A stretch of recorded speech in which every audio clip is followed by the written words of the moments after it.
Hello, bienvenidas y bienvenidos a Las Reinas Podcast. Yo soy Larisa y estoy muy contenta y emocionada de traerles historias de reinas reales y honorarias, famosas y no tan famosas. El día de hoy les estaré hablando de una de las reinas que más controversia ha generado y que cientos de años después seguimos hablando de ella y de su famoso esposo. Ella es Ana Bolena. Antes de comenzar, quiero hacer unas aclaraciones. Ya saben, la primera es que no soy historiadora, solamente soy fan. La segunda, es muy probable que no vaya a pronunciar bien algunos nombres de personas, ciudades, etc. Me disculpo de antemano. Así que espero que se preparen una bebida, la de su preferencia. Siéntense y acompáñenme mientras les cuento sobre la vida de esta mujer. Comenzamos. ¿En qué nos habíamos quedado? Pues si no saben, los invito a escuchar la primera y segunda parte de la historia de Ana. De la manera más resumida, ahí les va. Lo que llevamos de la historia de Ana hasta ahorita es, pues cubrimos su educación, su regreso a Inglaterra, el noviazgo con el rey, el problemón que enfrentó para poder casarse, ya saben, divorcio, todo ese show, su boda, su coronación y su bebé. Así que continuamos con su historia. Elizabeth, la hija de Ana, o Isabel, como la quieran llamar, recibe un súper bautizo, pero como Catalina de Aragón seguía viva, mucha gente la veía a la niña como bastarda, así que Enrique tenía que impresionar a las personas. Después, Enrique, su esposo, promulga otra acta en el Parlamento, y el 23 de marzo de 1534 pasa el acta de sucesión que básicamente dice que sus hijos con Ana eran sus hijos legítimos y que ellos eran los que iban a heredar el reino. Esto lamentablemente pues fueron muy malas noticias para María, la hija de Catalina y Enrique, ya que de ser princesa pasó a ser bastarda. Y de hecho vamos a hacer una pausa y aquí vamos a hablar de la relación de Ana con su hijastra María Tudor. Ana y ella, la verdad, no se llevaban, así de que nada. Uno de los apodos de María para Ana era la concubina. También le decía el escándalo de la cristiandad, no es broma. Le decía la amante de los ojos saltones, le decía la amante del rey, también le decía Jezabel y cuando andaba de buenas le decía la señora Pembroke. Ana, por su parte, trató de llevarse bien con ella, dentro de lo que cabe, ¿verdad? Pero no resultó. Básicamente eran mujeres con caracteres muy dominantes y se daban de topes bastante seguido. Como a María le quitaron sus títulos, la mandaron a la casa donde tenían a su hermana Elizabeth para que fuera una de las damas. Digo, nunca hizo nada realmente, pero era como, ¿cómo te atreves a mandarme? Ya saben. Y aquí también quiero aprovechar para hacer otra pausa, esta será como la subpausa, digamos, y va a hablarles un poco de la crianza de María. Dicen básicamente que ella, María, tenía el orgullo español, así lo decía Ana, el mismo orgullo español que su madre, y María estaba convencida de que lo que su papá hizo era un sacrilegio. Lamentablemente, y lo digo así, a María le enseñaron, o mejor dicho, un hombre llamado Juan Luis Vives, que era un estudioso español, a ella le enseñó desde chiquita que las mujeres son creaciones imperfectas de Dios, que son el instrumento del diablo. No estoy jugando, así tal cual lo decía este señor. Instrumentos del diablo, no de Dios, y trató de enseñar que las mujeres deben de ser vistas, mas no escuchadas por los hombres, que son los hombres la creación perfecta de Dios. De hecho, hasta decía que las mujeres deberían de estar completamente cubiertas al salir de sus casas y pues, no sé ustedes, pero imagínense crecer con esa gente diciéndote esas cosas desde niña, pues obviamente vas a pensar que algo como la reforma religiosa que estaba pasando actualmente, pues era de lo peor. Pero bueno, tenemos evidencia de que Ana intentó tener una pseudo relación con María. De hecho, en una ocasión, en 1534, visitó sola la casa de Elizabeth y pidió ver a María. Ana se ofreció a darle la bienvenida a María en la corte y ayudarla a reconciliarse con su papá si ella la aceptaba como reina, para lo cual María le contestó: no conozco ninguna reina aparte de mi madre, no sé de quién me estás hablando, pero me agrada que la amante del rey quiera hacer algo por mí. Y al parecer Ana trató de razonar con ella y María no la fumó, no la peló, nada.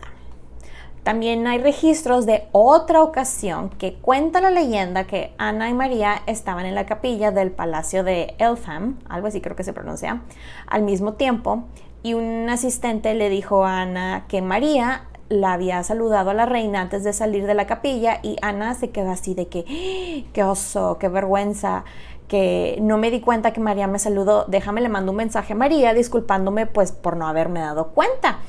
Y diciendo que pues deseaba que este acto de María fuera el inicio de una correspondencia amistosa, ¿no? María recibió la cartita y le respondió rápidamente a Ana diciéndole que ella no había reconocido ni visto a Ana y que la reina no pudo haberle enviado ese mensaje porque ese mensaje era de la Lady Ana Bolena y no de Catalina la reina. Ana total vuelve a intentar llevar la fiesta en paz. De hecho, hasta cuando Catalina se estaba muriendo, le pidió a Lady Shelton que le dijera a María que la reina deseaba ser amable con ella, y aún cuando Catalina murió, Ana le envió otro mensaje de que, oye María, si obedeces a tu papá, el rey, puedes encontrar en mí una segunda mamá. Pero pues María le terminó contestando que pues iba a obedecer a su papá solo en medida de que su conciencia se lo permitiera. Digo, cabe aclarar que para este punto Ana ya dijo algo como, bueno, lo medio intenté, aquí lo voy a dejar. De hecho, en una de esas veces que trataban ahí de medio llevarse, hay una ocasión en que Ana se molestó con María y le dijo algo como, que se cuide esta niña, que yo ya estoy embarazada y si tengo un hijo, ella sabe perfectamente lo que le depara porque tengo el oído del rey, lo cual digo yo, ay Ana, qué bocota tuya, en serio. Digo, el papá no era como que la defendía mucho. De hecho, después le da la bienvenida a la corte, que esto está terrible, la verdad, y termina diciéndole algo como, algunos de ustedes querían que matara a esta joya, y voltea a ver a su hija. Pero lo cual yo digo, mira, qué amable de parte de Enrique hablando de su hija así, la pobre niña, bueno, creo que todavía era niña para ese entonces, al parecer de oír esto de que a su papá lo habían aconsejado que la matara, obviamente se desmayó, pero lo cual me da mucha risa porque hay mucha gente que escribió que Enrique era un padre súper amable y lindo y amoroso, pero pues yo no creo que ningún padre amable, lindo y amoroso estaría diciendo o amenazando a su hija casi con matarla. No sé ustedes, eso es lo que pienso yo. Pero bueno, ahora la segunda pausa que vamos a hacer el día de hoy es para hablarles de Ana como reina. Pues como ya saben, Ana no duró mucho como reina y a pesar de que pudo haber hecho bastante en conjunto con su esposo, él no la dejó porque pues para eso tenía él a sus consejeros, ¿verdad? Ya saben, macho que se respeta. Y a continuación les quiero hablar un poco del trabajo que hizo ella como reina y voy a dividir su trabajo / legado en las siguientes categorías. Las categorías son trabajo de caridad hacia los pobres, educación, estudios de la Biblia, ayuda y asilo a los reformistas religiosos, monasterios y reliquias. La primera categoría, trabajo de caridad hacia los pobres. De acuerdo con los relatos del autor del siglo XVI, John Foxe, ella donó bastante diciendo lo siguiente. Foxe escribió también cuán generosa fue con los pobres, pasando no solo el ejemplo común de otras reinas, sino también las rentas casi de su hacienda, tanto que las limosnas que dio en 3/4 de año en reparto se suman a la cantidad de 14 y 15 mil libras, además de la gran cantidad de dinero que su majestad tenía la intención de repartir en 4 partes diversas del reino, como un capital que se emplearía ahí al beneficio de los pobres, de las pobres personas del reino. De hecho, esta cantidad de 14 o 15 mil libras en dinero actual son millones de libras, ¿ok? También su secretario Latimer escribió lo siguiente de ella cuando salía en su gira de progreso. Ella daría un mandamiento especial a sus oficiales de comprar una gran cantidad de lona para hacer camisas, batas y sábanas para los pobres. Al parecer, Ana y sus damas pedía todo esto para que se mandara a hacer ropa, y ella y las damas, como les digo, hacían camisas, batas, sábanas para distribuir entre los pobres y durante la gira de progreso, y ordenaban a sus capellanes a que les dieran limosnas a los pobres necesitados e impotentes amas de casa sobrecargadas de niños. Las palabras de Latimer. Ahora vamos a la segunda categoría, educación.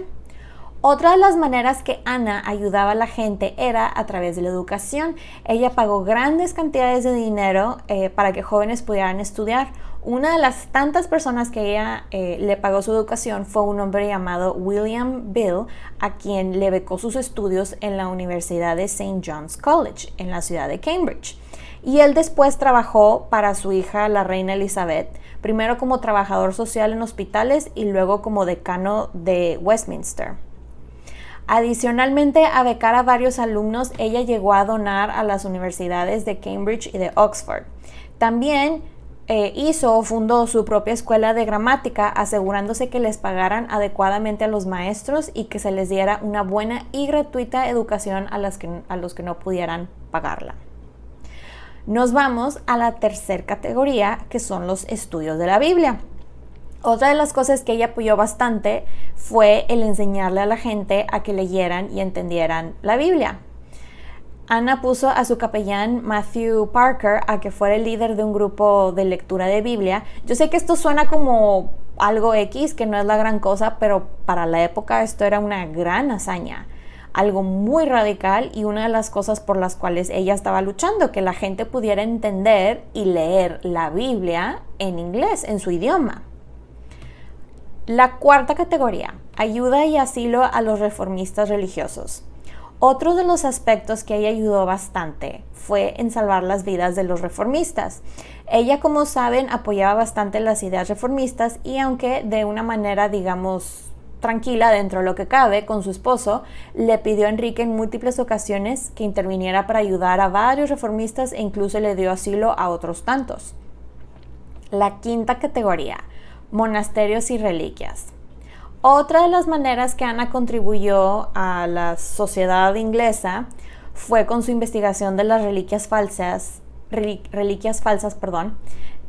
tenían algunas iglesias. Hubo un caso en particular que salió mucho en mi investigación, que es el caso de la abadía de Ailes, creo que así se pronuncia, que tenían una reliquia, y lo digo entre comillas, muy famosa, y por lo tanto esta reliquia les había dado mucho dinero, pero estamos hablando de millones, ¿ok? Millones y millones y millones. Que esta reliquia, fíjense, ellos decían que tenían la sangre de Cristo. Así es, la sangre del mismísimo Cristo. La abadía decía que le habían quitado la sangre de su cuerpo y que por lo tanto era milagrosa. Ya se imaginarán la cantidad de dinero que le bajaron a la gente, como les digo. Ana y su equipo se pusieron a investigar y se dieron cuenta del abuso que había cometido esta abadía con la gente, y les quitaron su disque reliquia, citando que esto era un abuso abominable. Y llevaban con esa disque reliquia con la sangre de Cristo cobrando desde el siglo XIII. O sea, desde los 1200 estaban cobrando por acercarte y rezar para que se te fueran ahí tus pecados. Y aquí estamos en los 1500. ¿Cuánto no habrán robado? Y que aquí fue cuando mágicamente les llegó, les digo, la sangre intacta, que nunca se secaba. Que de hecho esta sangre era hecha con miel y otros ingredientes. Digo, no la culpo por haber actuado de esa manera y haber dicho que era un abuso abominable, porque yo también les hubiera quitado todo a esa gente de la abadía. Pero bueno, en el caso de los monasterios, aquí se pone un poco más interesante, porque esto es algo que juega un papel bastante importante un poquito después, ya van a ver por qué. Cromwell para este punto de la historia, Cromwell y ella todavía eran amiguitos. Cromwell estaba ganando mucho dinero porque se estaban deshaciendo los monasterios, y de ese dinero que estaban ganando, él se estaba quedando con muchísimo de ese dinero.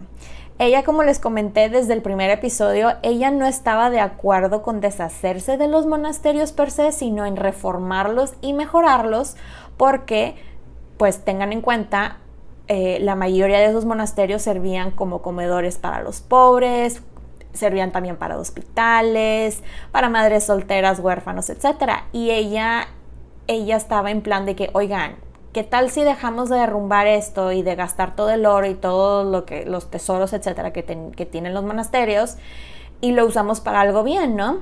Y los demás era de que, ¿y si mejor nos quedamos con el dinero? Algo que me llamó mucho la atención de Ana, que vamos a llamarlo como uno de los fun facts de este episodio, es que ya ven que les había contado que ella era muy buena para la bailada. Pues resulta ser que no solamente era buena para la bailada, sino que también para la cantada, y se le daba muy bien la parte de composición. Y de hecho les platico que el Royal College en Londres, la Universidad Real de Londres, sería la traducción al español, cuenta con el libro de música que Ana tenía, y que es como una composición de otras piececitas, de sus piezas favoritas que le gustaba tocar, etc. Ahora, otra cosa que me llamó mucho la atención de mi investigación sobre Ana es que ella genuinamente, como les había comentado, era una persona muy religiosa. Ella incluso iba a misa todos los días y le daba instrucciones a su corte de evitar comportamientos malos, y les pedía por favor a los, digamos, como hombres que evitaran ir a burdeles, y hasta les daba lecciones a sus capellanes. Y uno de sus capellanes, Latimer, escribió que ella le aseguró que vas a ganar más en un buen día con buenos ejemplos que en un año con buenas lecciones.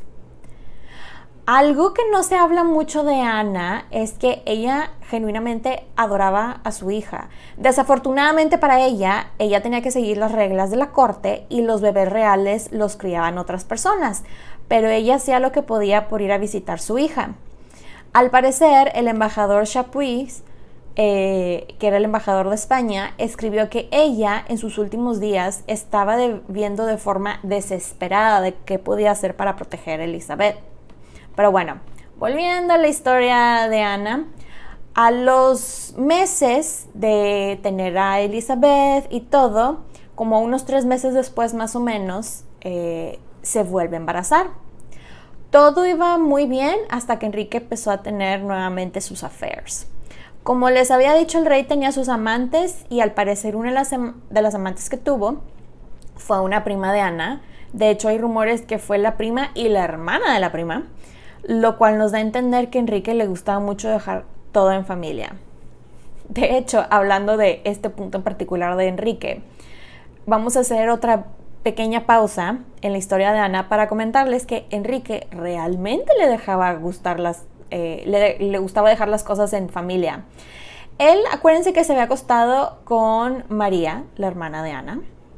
Habían rumores incluso que se había acostado con la mamá de ellas, que fueron simplemente rumores, la verdad. Se acostó con 2 primas de Ana, que eran sus damas. Su siguiente esposa, la número 3, Jane Seymour, era prima, creo que prima segunda de Ana, si mal no recuerdo. Y su esposa número 5, Catalina Howard, era prima hermana de Ana. Lo único que voy a decir es ew. No sé ustedes, pero ew. Pero bueno, ahora sí, volviendo a la historia de Ana. En ese inter que ella queda embarazada otra vez, por lo mismo de las amantes, se peleaban, discutían bastante. Algo que hay que mencionar de ellos es que para este punto de la historia, ellos la verdad llevaban bastante tiempo juntos. Llevaban más de 10 años juntos, se conocían bastante bien, ya saben, el genio del otro. Los dos tenían personalidades muy dominantes, muy explosivas, y pues digamos que cuando hay 2 personas con el mismo tipo de personalidad, pues digamos que no siempre es una muy buena idea, ¿verdad? Enrique quería una esposa sumisa y Ana, la verdad, no tenía ni un hueso sumiso. Lo que le gustó y atrajo al principio de Ana a su manera, ya saben, de debatir y argumentar y todo, ahora era algo muy molesto para él. En ese inter, Ana termina perdiendo al bebé como a los 8 meses de embarazo, lo cual, qué horror, honestamente. Y digamos que aquí es cuando empieza el declive, ¿no? El final de la historia, el mero principio. Enrique empieza nuevamente con lo de Dios me está castigando, por eso no tengo hijos varones. y pues probablemente empieza a revivir sus traumas con los hijos que sus esposas habían perdido. Aquí vamos a hacer un paréntesis, ya que para estas alturas de la historia, Enrique técnicamente ya llevaba 24 años intentando tener un hijo varón y nada. Hay muchísimas teorías de por qué no había podido tener hijos hombres, y a continuación les enlistaré las más mencionadas. La primera, la gente decía que le habían puesto una maldición. ¿Quién le puso esa maldición? ¿Quién sabe? Pero alguien fue, y esa era una de las teorías. La segunda, que era impotente, que de hecho Ana le confesó a su cuñada, a la esposa de su hermano, que el rey era impotente y que no podía hacer su deber. Y la cuñada, en venganza, tiempo después, regó ese chisme.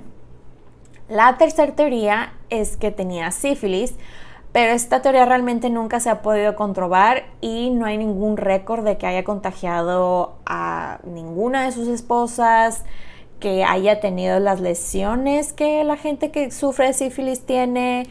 Entonces esta, digamos que es teoría, pero está bastante descartada.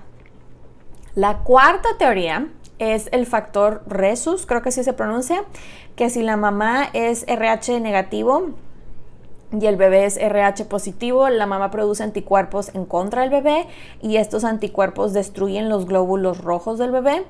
Por lo tanto, digamos que en el primer embarazo no hay problema, pero con los siguientes embarazos sí hay problemas y puede resultar en abortos. Y digo, ahora se puede tratar eso. En aquellos tiempos no, ni siquiera sabía que era eso. La quinta teoría es que Enrique era KEL positivo, que es básicamente el mismo principio de lo del factor Rhesus. Igual que las mamás producen anticuerpos que pueden matar al rey. La sexta teoría es que tenía el síndrome de Macleod, que al parecer es una enfermedad que es degenerativa y que no tiene ni cura ni tratamiento. Se desarrolla casi exclusivamente en hombres adultos y afecta todo el sistema muscular. La séptima, pues simplemente es que tenía mala suerte o incluso karma. Yo genuinamente opino que es la número 7, no sé qué dicen ustedes, déjenmelo por favor en los comentarios en las diferentes redes sociales, los quiero leer. Volviendo a la historia de Ana, pues la pobre a sus, como les digo, 8 meses de embarazo pierde al bebé, embarazo número 2, y al mes de su pérdida recibe, digamos, un golpe, por llamarlo de esa manera, ya que se entera que sus aliados franceses estaban considerando un matrimonio entre María, la hija de Catalina, y el heredero a la corona francesa. Aquí se mete bien rápido Enrique y propone a Elizabeth, la que ahora es su heredera legítima, y le dice a los franceses así de que, oye, pero ¿por qué Elizabeth? Mira, ¿por qué ella no? Ella es mi hija de verdad, no la otra ya es estatus bastarda. Ana, al enterarse de esto, se lo hizo saber al rey de Francia. No sabemos exactamente qué tanto le dijo, pero yo creo que fue algo bastante impresionante, ya que el rey de Francia fue con el chisme a Roma, con el Papa, repelando, y le dijo al vocero del Papa, un señor llamado Rodolfo Pío, ella es una mujer que ha vivido poco virtuosamente y sigue haciendo lo mismo. Entonces ya se imaginarán así de que el chisme en el Vaticano, en todo Roma, etcétera, ¿no? En ese inter es cuando hace su estelar aparición en la corte Jane Seymour, a.k.a. la próxima esposa de Enrique, hashtag señora de Tudor. Y es cuando se supone que las primas, pues ya saben, era de confianza, y Jane, de hecho Jane ya había estado en la corte anteriormente, había sido dama de Catalina y pues digamos que ya sabía perfectamente cómo funcionaban las cosas.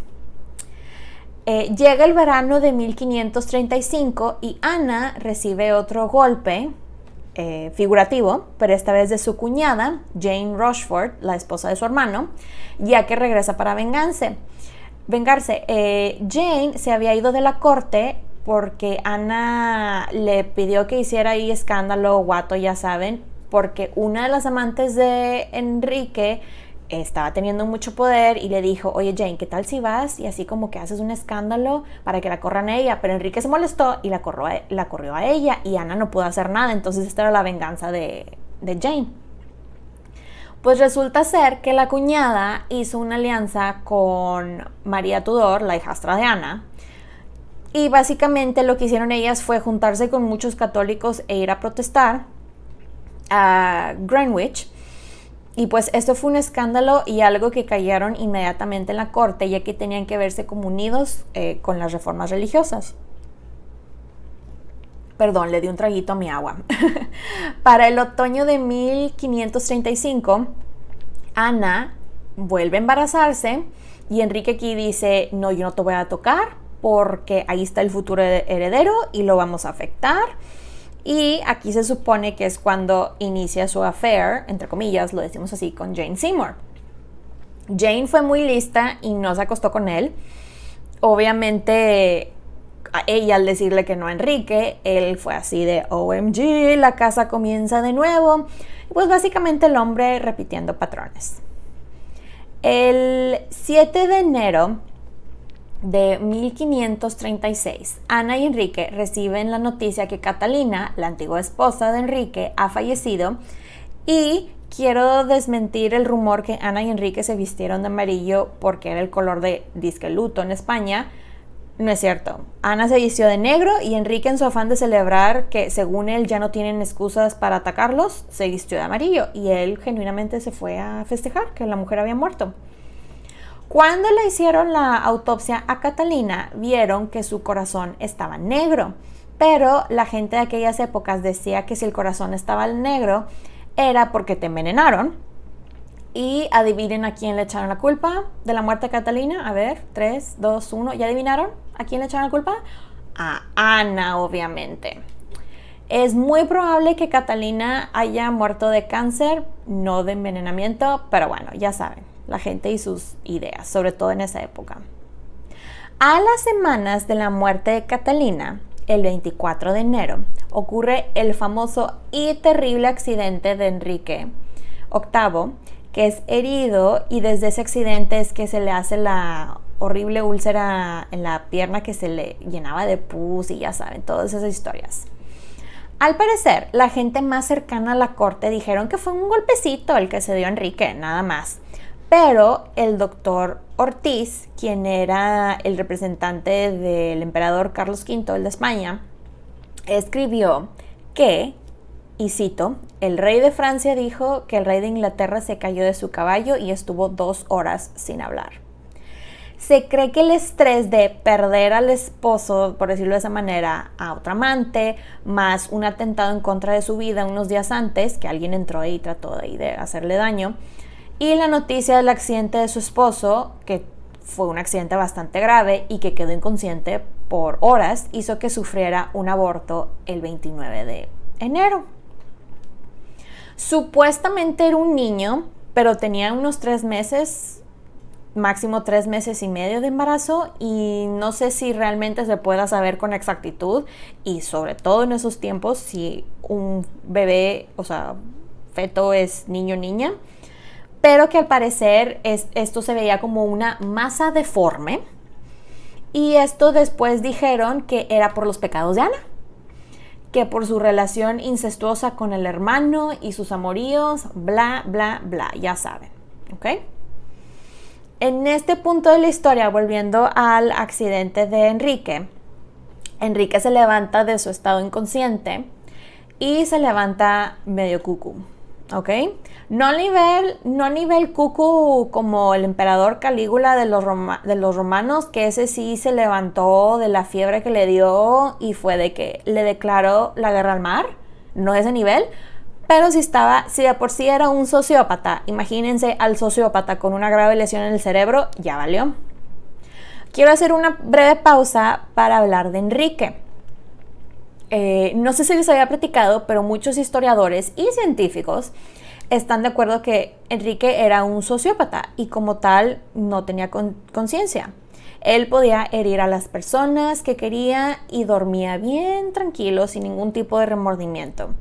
Los sociópatas ven al objeto de su deseo y como eso, precisamente como un objeto, algo que deben de ganar, no como personas con las cuales puedes desarrollar o sentir emociones.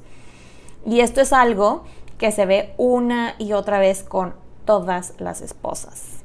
Les digo, de por sí estaba cucu y luego agrégale heridas cerebrales, ya valió.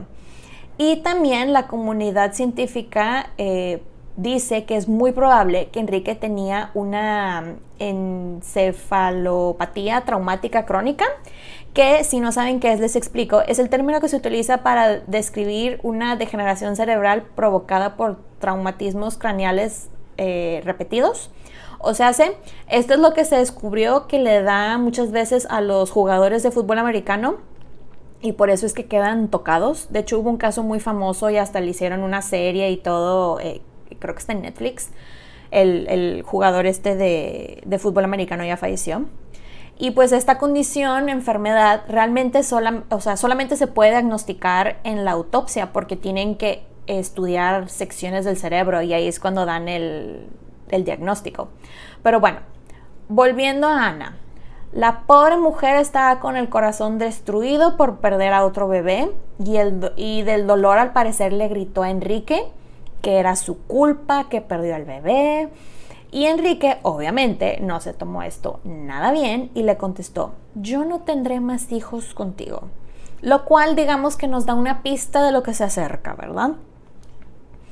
Aquí es cuando Ana y Cromwell ya se declaran némesis por lo de la disolución de los monasterios, pero esa era como que la razón oficial. Pero al parecer fue otra la razón por la cual se distanciaron. Resulta ser que 2 meses antes de la muerte de Ana, ella había estado muy involucrada en pasar una legislación para combatir la pobreza. Esta ley se terminó pasando en 1536 y tiene el nombre de Tudor Poor Law, que en español es la Ley Tudor de los Pobres, la cual, curiosamente, le dieron todo el crédito a Cromwell. Resulta ser que el origen de esta ley fue un borrador de uno de los reformistas religiosos, un señor llamado William Marshall, a quien Ana apoyaba. Este señor Marshall le pidió a Ana que se lo enseñara al rey para ver si podía hacer algo, si se podía hacer algo así en Inglaterra, y Ana no solo se lo enseñó al rey, sino que le metió bastante de sus ideas, y Enrique hasta eso la apoyó, y se la dio como el borrador de la ley, se lo dio a Cromwell para que lo pasara al parlamento, para que ya el parlamento lo pasara, ¿no? Esta ley hablaba básicamente que se tenían que apoyar a las personas pobres, no dándoles dinero, sino capacitándolos y rehabilitándolos para realizar oficios y trabajos, para que con eso salieran adelante, y menciona la creación de un seguro social para la gente, de manera que pudieran tener acceso a atención médica y medicinas de forma gratuita. Bueno, dícese atención médica y medicinas a lo que había en la época, ¿verdad? Que Dios mío, pero bueno, digo, algo es algo, ¿verdad? También involucraba que todos los trabajadores del gobierno a nivel ciudad en el reino tenían que jurar que iban a ejecutar lo que la ley decía en las ciudades y pueblos, etc. ¿Cuál era el problema con esto? Se estarán preguntando. Pues que Cromwell hizo los números y dijo: ¿sabes qué? Esto está muy caro, o mejor dicho, le va a costar mucho la corona, y pues prefiero quedarme con ese dinero. Y el otro problema para Cromwell era que él lo veía de manera de que Ana quería hacer un consejo propio de gente y este consejo le iban a quitar poderes a él, y él fue de que hell no. Ana quería usar el dinero que se estaba recabando de los monasterios, que les mencioné hace rato, pero pues como les dije, Cromwell se estaba haciendo riquísimo y dijo: no voy a sacar dinero de ahí. Entonces, ahí es cuando digamos que Cromwell dice oficialmente de que se tiene que ir sí o sí. Y se hizo loco con lo de la ley de los pobres. Dato curioso, la que de hecho terminó llevando a cabo una parte de este proyecto fue Elizabeth, la hija, cuando le tocó ser reina años después. Total, Ana cuando se dio cuenta que Cromwell fue de que no voy a hacer esto, bye. Según él acá muy sordeado, muy acá bajo el agua. Ana obviamente se dio cuenta y estaba enfurecida la mujer por todo esto, y en un acto para desafiar a todos los que estaban en su contra, le pidió a uno de su equipo más cercano, un señor llamado John Skip, era otro de los capellanes, que diera un sermón a toda la congregación real, que era como una declaración de guerra básicamente, en contra de los actos dudosos, llamémoslos así, de algunas personas de la corte. Este sermón se hizo famosísimo por la controversia que causó, ya que citó a Juan capítulo 8, versículo 46, que dice lo siguiente: ¿Quién de vosotros me acusa de pecado? Pues si digo la verdad, ¿por qué vosotros no me creéis?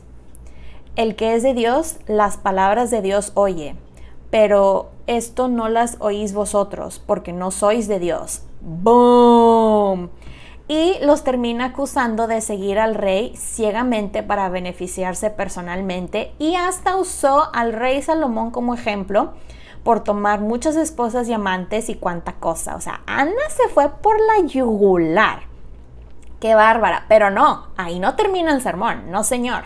El ataque a Cromwell va después, cuando Skip menciona a Asuero de Persia y su terrible consejero, un hombre llamado Amán, quien quería destruir a la reina Esther de Persia.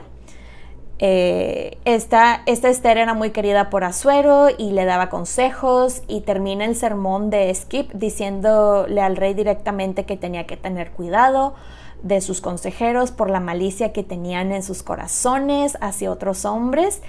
Y aquí Ana y Skip se merecen un mic drop, o sea, se aventaron el micrófono y les callaron la boca a todos. Continuando con la historia, desafortunadamente para Ana, las cosas se iban poniendo más serias entre su esposo y Jane Seymour, y hay muchas fuentes que lo pueden confirmar. Ana, la verdad, pierde su cool varias veces, como por ejemplo cuando los encuentra juntos y Jane estaba sentada en la rodilla de su esposo y le hace un escándalo. Y en otra ocasión, cuando le ve un collar que Enrique le regaló, se lo arrancó del cuello, le gritó, pues ya se imaginan, pero la pobre mujer perdió el cool, mal plan. Pero el problema con este tipo de reacciones es que estaba, digamos, alimentando el odio, por decirlo de esa manera, de su esposo, ya que los católicos anti-Ana era como una batalla ganada, pero la guerra final era que Enrique se divorciara de ella para volver a casarse con otra católica. Para abril de ese año, Ana ya sabía que algo estaba bastante mal y tenía que ver por su hija. De hecho, el 26 de abril le llamó a su capellán Matthew Parker para una como junta reunión de emergencia. Este señor Parker, 33 años después, reveló en una carta que Ana lo llamó para pedirle que cuidara de su hija Elizabeth. O sea, ella ya sabía que algo iba a pasar, algo grave. Me imagino que nunca dimensionó que era tan grave, pero ella sabía que algo iba a pasar y fue de: necesito que mi hija esté bien. Ahora, como les digo, no sabemos si Ana pensaba que le iban a matar. Lo que los historiadores especulan es que ella pensaba que le iban a enviar a un convento o le iban a exiliar, así como Enrique le hizo a Catalina en su momento, que la mandó a un castillo y ahí la dejó hasta que se murió. Ana sabía que había hecho muchos enemigos, sobre todo con Cromwell, y sabía que ese hombre jugaba sucio, pero pues digamos que no tenía idea de lo sucio que podía llegar a jugar. La mujer estaba bien paranoica y francamente no la culpo.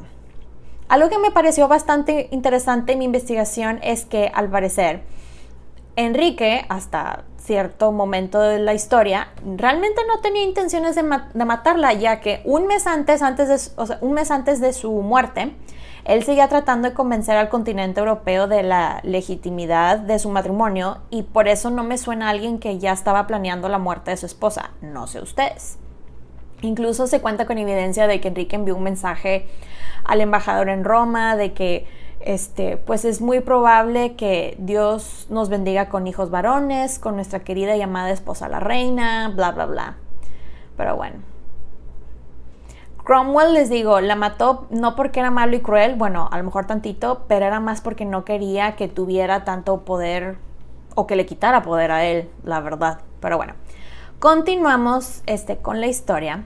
Sabemos que Cromwell estuvo detrás del complot para matar a Ana gracias al embajador Chapuis, ya que en junio de 1536 escribió el embajador que, estoy citando: Cromwell ha sido autorizado y comisionado por el rey para procesar y terminar con el juicio de Ana. También escribió que Cromwell fue el que planeó todo este proceso del juicio. Digo, cabe aclarar que ya para junio ya había pasado muerte de Ana, ¿verdad? Pero él se enteró de todo y digo, gracias a Cromwell, hay varios registros de cosas que pasaron. Obviamente digo, hay que tener una mente abierta porque Chapuis, él era súper fan de María, la hija de Catalina, y de Catalina, y odiaba a Ana, pero incluso hay momentos en los comentarios de Chapuis que la verdad hasta él decía de que se están pasando, oigan, o sea, no es para tanto. Pero bueno, aquí, continuando con la historia, aquí es cuando empieza la campaña de los chismes de Cromwell. Cromwell le escribió a los embajadores de Francia que las damas de Ana llegaron con él con acusaciones contra ella. Una de las damas, una mujer llamada Lady Elizabeth Somerset, se rumoraba que era una pecadora y ella terminó diciendo algo como, si piensas que yo soy una pecadora, deberías de ver lo que hace la reina. Y digamos que aquí es, de acuerdo con Cromwell, el inicio del declive de Ana. Ahora sí, ya la última y terrible parte. Cabe aclarar que la mayoría de sus damas no querían hablar, pero pues bajo amenaza / interrogación / tortura, pues cualquiera habla, ¿verdad? Y también si hay dinero de por medio, pues cualquiera habla. Pues el 29 de abril llegó el chisme a Cromwell que Ana y Henry Norris habían tenido un altercado y que Ana lo acusó de tener un crush con ella y dijo su célebre frase, que en español es algo así como: busca zapatos de un hombre muerto porque debería venir el rey, pero bueno, quieres tenerme, o sea, si quieres conmigo, si se muere el rey.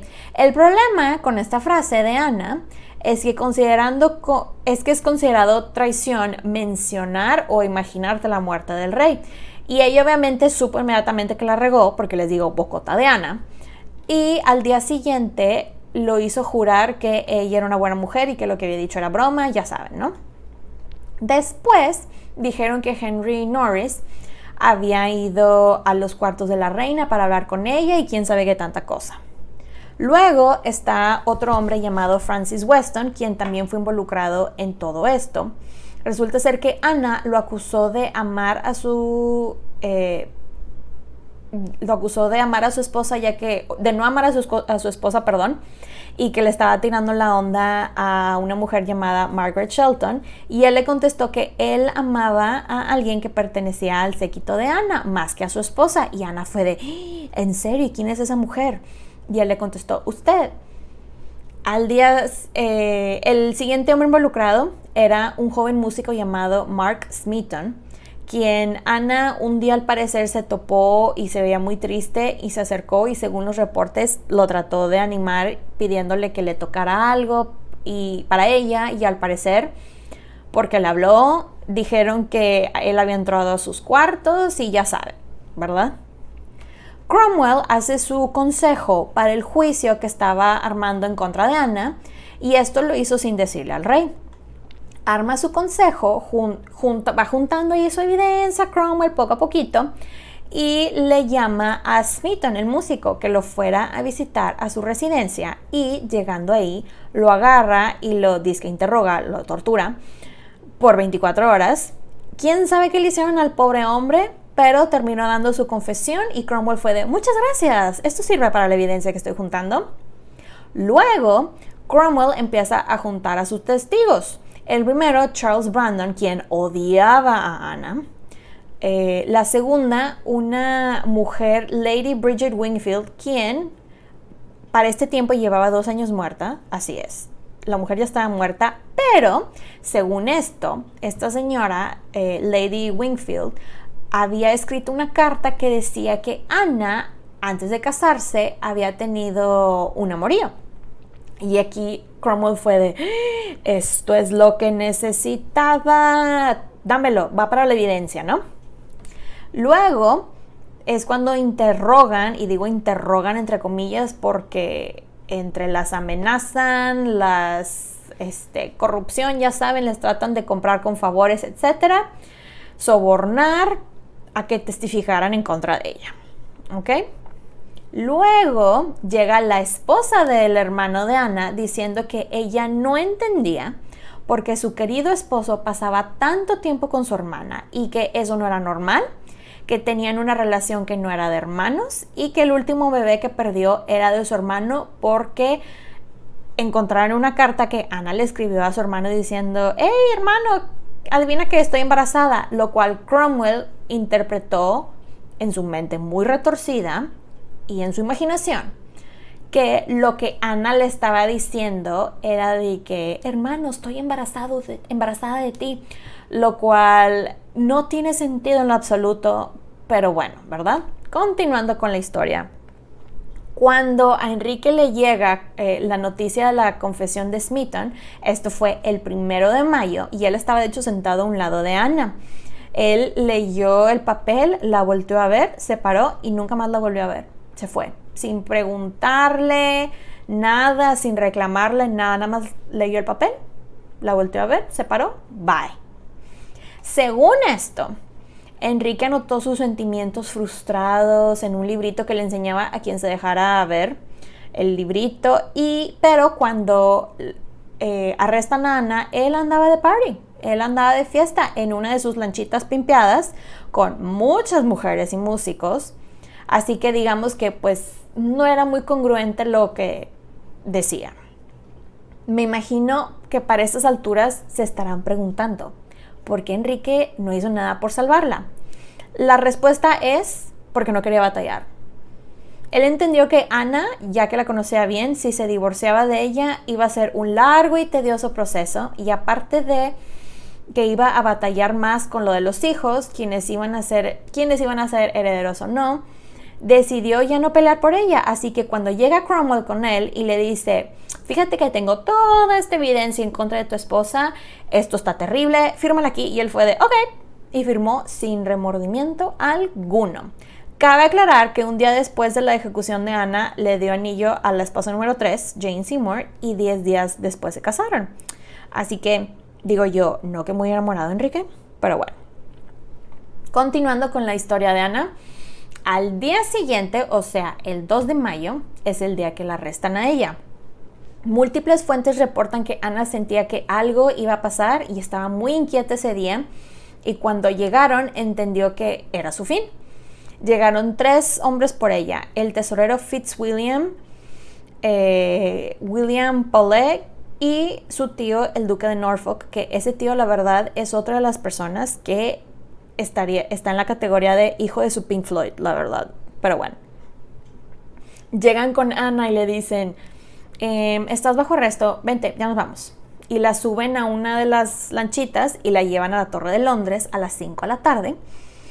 Y entran por la entrada de la familia real, la misma entrada donde había llegado para su coronación unos años antes, y no como comúnmente se especula, que la metieron por la entrada de los traidores.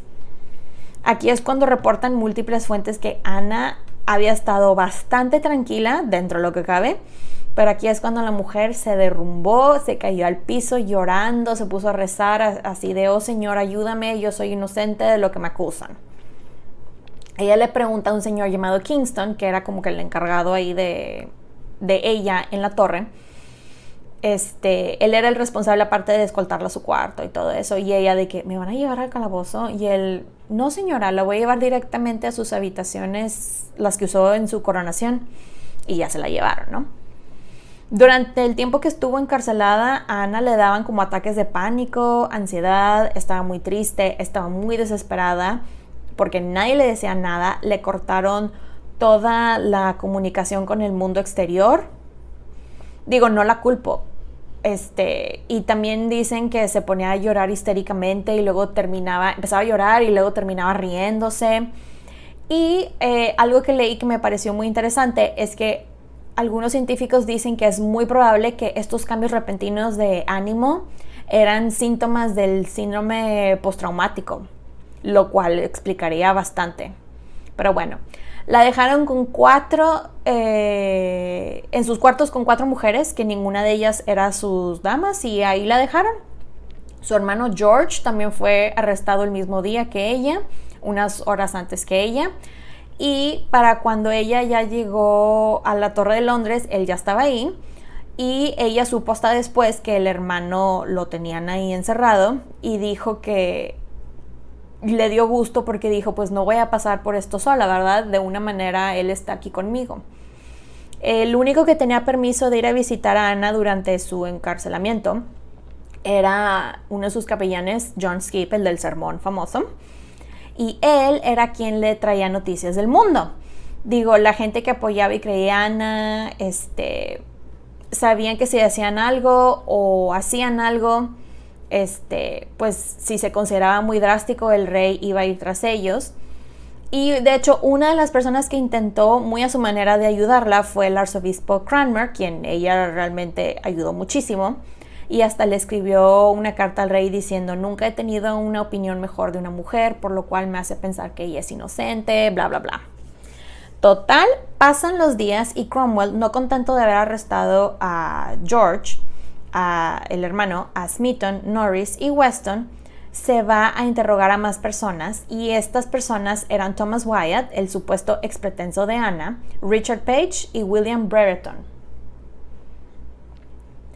Los disque interroga y deja libres a Wyatt y a Page, y se queda con William Brereton, ya que le tenía un coraje a este hombre porque Brereton tenía control sobre muchos monasterios y había prevenido que Cromwell se clavara con aún más dinero. Entonces digamos que la parte de Brereton era una venganza personal de Cromwell, la verdad. Pues llegamos finalmente al 12 de mayo y aquí es cuando empieza el juicio. Empiezan con Smeaton, Norris, Weston y Brereton. Para esto, el buen Cromwell elige un jurado distinguido para dar el veredicto, y lo digo muy, ¿verdad? Veredicto entrecomillado. Elige a Edward Willoughby, quien le debía mucho dinero a Brereton. Elige a un hombre llamado William Askew, quien era un super partidario de la princesa María, por lo tanto un católico super hardcore. Agarra a uno de sus minions, que era un Walter Hungford, algo así, y Giles Angleton, quien también eran unos ultracatólicos, y demás personas de relleno. Y presentan la evidencia que habían recabado, y de que fue así de ¡pum! Son culpables, bye, y se los llevaron. Y en eso entra Ana. La pobre mujer no sabía que al entrar a su supuesto juicio, ya de hecho habían mandado traer al verdugo desde Francia. De hecho, hay evidencia de que Enrique le dijo a Jane Seymour, la futura esposa señora de Tudor, que el juicio era una formalidad, que ya se había decidido lo que se iba a hacer. Pues les digo, en eso entra Ana, le empiezan a aventar y aventar acusaciones. Ella muy tranquilamente se defendió, contestó a como podía, y terminan así de que ¡pah! Ha sido encontrada culpable de adulterio, bla bla bla. Y también la acusan de hereje, porque ya para cuando la arrestan, de hecho ella tenía en su posesión aproximadamente 40 libros y o manuscritos reformistas progresivos, que esto era considerado ser hereje. Una de las personas que había hablado para comprobar, le habían hablado, mejor dicho, para comprobar que ella tenía previamente un contrato para casarse, fue su primer amor, Henry Percy, quien la defendió y dijo: no, nunca hubo un contrato, nunca pasó nada entre nosotros. Esto ya lo he dicho en múltiples ocasiones, entiendan, no pasó nada, no había ningún contrato. Y al parecer hay historias que él siempre la quiso, aun cuando estaba casado la quería, y cuando murió le lloró bastante. Para este punto del juicio, Ana genuinamente pensaba fue de que, ok, me encuentras culpable de ser hereje y de adulterio, ok. Ella genuinamente pensaba que le iban a exiliar o mandar a un convento. De hecho, hasta propuso un convento en la ciudad de Amberes, pero su tío, el buena onda duque de Norfolk, le dijo: nope, te van a quemar o cortar la cabeza, depende de lo que el rey prefiera. Y ahí es cuando, pues para este punto, cuando le dicen te vas a morir, la gente estaba de que, ¿qué? O sea, porque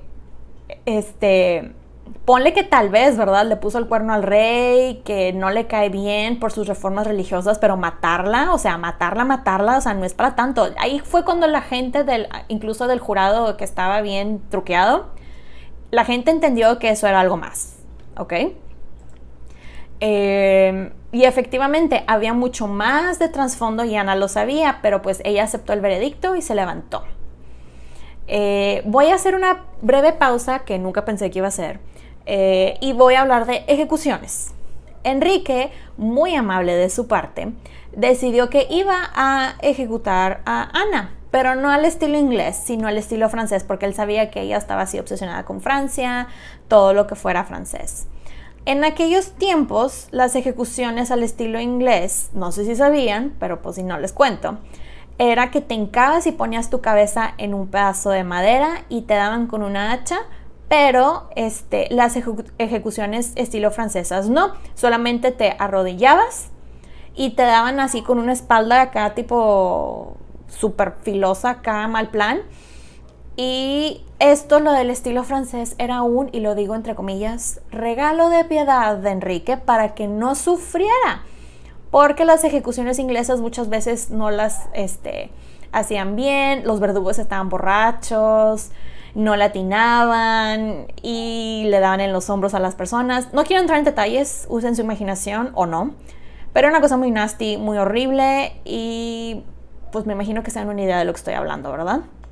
De hecho, años después, el sacerdote francés André Thebet fue con Enrique a escuchar su última confesión ya cuando se estaba muriendo, y él escribió que Enrique en su última confesión se arrepentía, y cito lo que dijo: se arrepentía de las injusticias cometidas en contra de la reina Ana Bolena.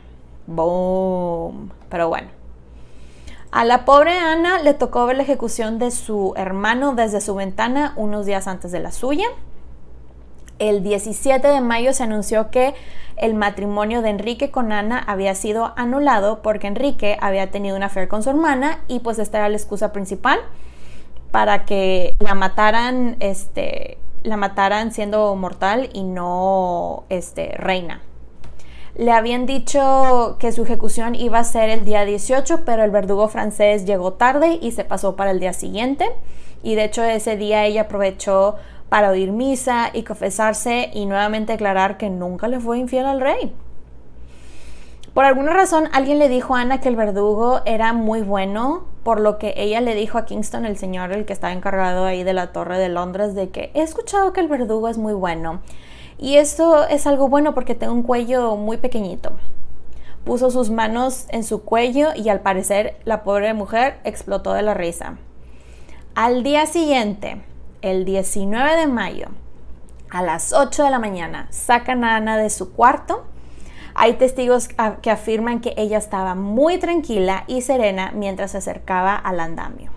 La suben al andamio y dice el siguiente discurso a todas las personas, que de hecho eran como 1000 personas que atendieron su ejecución. Y dice lo siguiente, denme un momento. Dijo: buena gente cristiana, he venido aquí a morir, porque según la ley y por la ley estoy condenada a morir, y por tanto nadie hablará en contra de ello. No he venido aquí a acusar a nadie, ni a hablar nada de lo que me acusan y me condenan a muerte, pero ruego a Dios que salve al rey y lo envíe a reinar mucho tiempo sobre ustedes, porque nunca hubo un príncipe más gentil ni más misericordioso, y para mí siempre fue un señor bueno, gentil y soberano. Y si alguna persona se entrometiera en mi causa, le exijo que juzgue lo mejor. Y así me despido del mundo y de todos ustedes, y les deseo de todo corazón que recen por mí. Señor, ten piedad de mí. Dios, encomiendo mi alma. Al parecer, cuando termina este gran discurso, el público, al escuchar estas palabras, se arrodilló como señal de respeto, y porque yo creo que aquí honestamente todo el mundo dijo: Dios mío, van a matar a alguien inocente. Y pues era una señal de respeto hacia ella, ¿verdad? Pues les digo, termina de hablar a Ana, le quitan su manto de armiño, le quitan la cosa que traía en la cabeza y le ponen como una gorra para sujetar su cabello. Ella voltea a ver al público y se arrodilla. Una de las mujeres que la acompañaba le puso una venda sobre los ojos, y en eso Ana dijo: a Dios le encomiendo mi alma, a Cristo le encomiendo mi alma, Jesús recibe mi alma. El verdugo en eso saca la espada y dice en francés: oye niño, pásame la espalda. Ana voltea a donde oye el ruido y aprovechando que su cuello estaba expuesto, y ahí termina todo. Una de las mujeres que la acompañaba recogió la cabeza y las demás levantaron ahí el cuerpo, lo envolvieron, y esto sí se me hizo muy feo, que le dieron un ataúd que ni siquiera cabía el cuerpo, tuvieron que meterlo como pudieron y la cabeza al lado. Y dicen que ella y el hermano fueron enterrados juntos.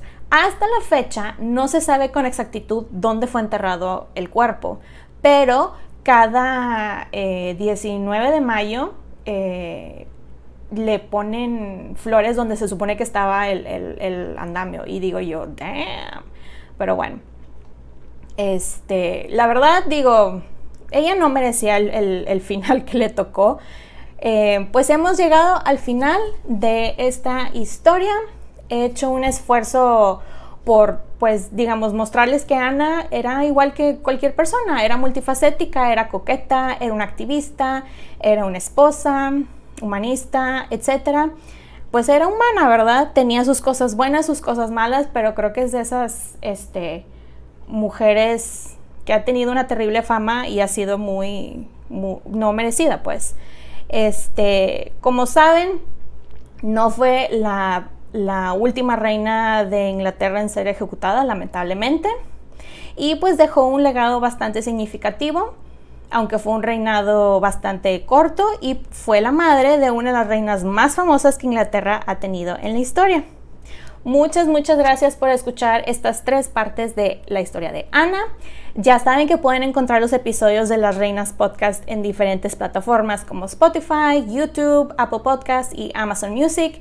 También está en las diferentes redes sociales como Facebook e Instagram, como @lasreinaspodcast y @lasreinaspod en Twitter. Recuerden suscribirse, darle like, activar la campanita para recibir notificaciones y compartirlo. Ya saben que pueden dejar su rating y review en Apple Podcast y en Spotify. Muchas gracias por escucharme y apoyar este podcast. Nos escuchamos pronto. Bye.